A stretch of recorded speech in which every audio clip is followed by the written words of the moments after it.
डान study circle Daulatpur जो member सरवाए Shadat ॻोठो आहियां जेको पाण किताब पढ़े हम पढ़ण जा मौक़ा जेको डॉक्टर श्यामराव चांडे साहब जो लिखियल आहे। इन किताब में अॼु जो पंहिंजो उनवान आहे अफ्रीका खंड में आला तइलीम स्कॉलरशिप जा मौक़ा।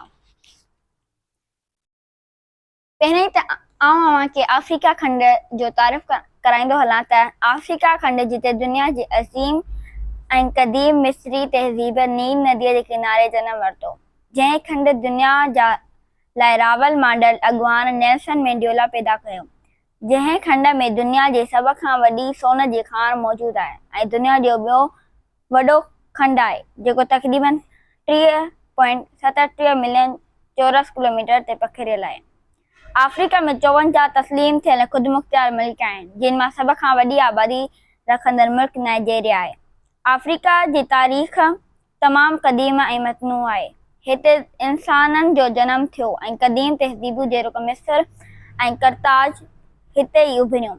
यूरोपी नव आबादियात 19 ऐं 20 सदीअ में अफ्रीका ते वॾो असरु छॾियो।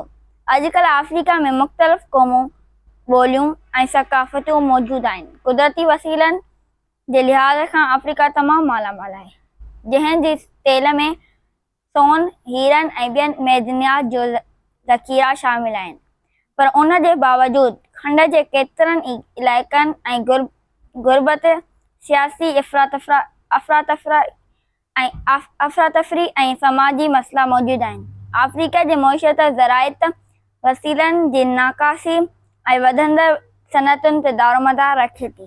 उन मां साबित थिए थो त कुदरती वसीलनि खां वधीक इंसानी वसीला अहम आहिनि ऐं इंसानी वसीला पैदा करण लाइ तइलीमी याफ़्ता ऐं हुनरमंद हुजणु तमामु ज़रूरी आहे।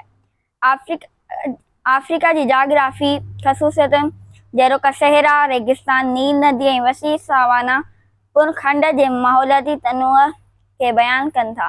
अफ्रीका जे केतिरनि ई इलाइक़नि में मुख़्तलिफ़ क़िस्मनि जा जानवर ऐं ॿूटा मौजूदु आहिनि। महिरबानी।